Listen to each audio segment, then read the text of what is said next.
Greetings, welcome to Common Good Atlanta's Writing Studio Training videos.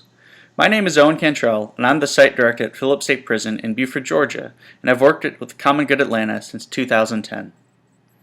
In this series of videos, I'll introduce you to some basic concepts of Writing Center pedagogy. You can use these videos to learn more about Writing Studio pedagogy, as well as remind yourself of some of the basic principles as you're tutoring in one of our facilities. Today I'm going to discuss the difference between responding as a reader and responding as an expert. This idea is foundational to tutoring with Common Good Atlanta. So what does it mean? Let's start with defining our terms. An expert can be defined as one who knows.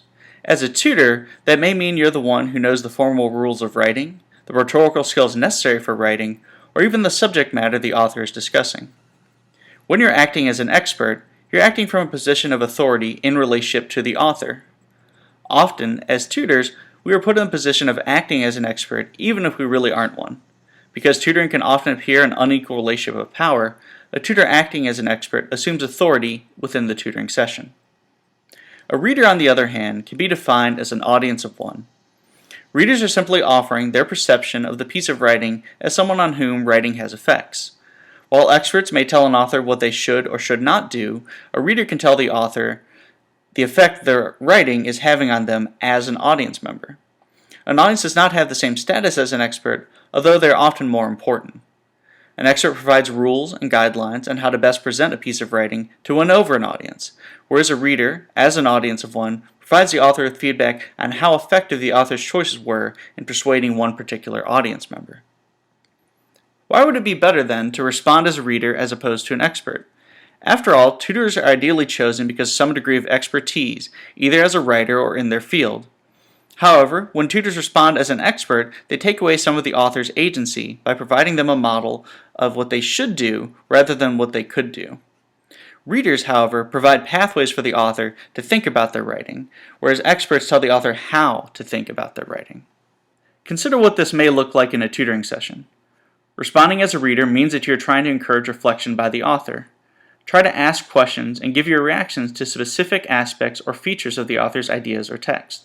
For example, instead of evaluating, this sentence doesn't make sense, you are responding, I find the sentence confusing, what do you mean? Or, what were you trying to communicate here? Or, what do you want your audience to think or feel after reading this sentence? This encourages the author to engage in reflection about their own writing techniques and ultimately allows your feedback to be more effective. In responding as a reader, you're helping to facilitate the author's ideas on their own terms, not on the terms of the expert. While the author must respond to the audience, how they respond to the audience is their choice, not that of the tutor. You may wonder how tutoring as a reader, not an expert, impacts the tutoring we do at Common Good Atlanta. As a tutor, you are automatically given a certain amount of authority. You are in the position of being one who knows. However, it's essential to break down that authority in order to get our students to reflect on the writing as an extension of what they want to accomplish, not what the instructor or the tutor approves. We want to give our students the space to claim ownership over their writing above and beyond the authority of the tutor sitting next to them. Responding as a reader means that you are an audience member the same as they are. An audience of one, you can offer feedback on how the essay could work without making demands upon the essay and the author that are not really yours to make. In fact, those demands are theirs alone to make of themselves. Thank you for watching the second in a series of Writing Studio training videos for Common Good Atlanta. We'll be releasing more training videos over the next year, highlighting a variety of topics, from positive feedback and praise, strategies to use during a tutoring session, global versus local responses in peer review, and what is a tutoring philosophy. Please be on the lookout for those in the coming year. Thanks for joining me today, and thank you as always for tutoring our excellent students with Common Good Atlanta.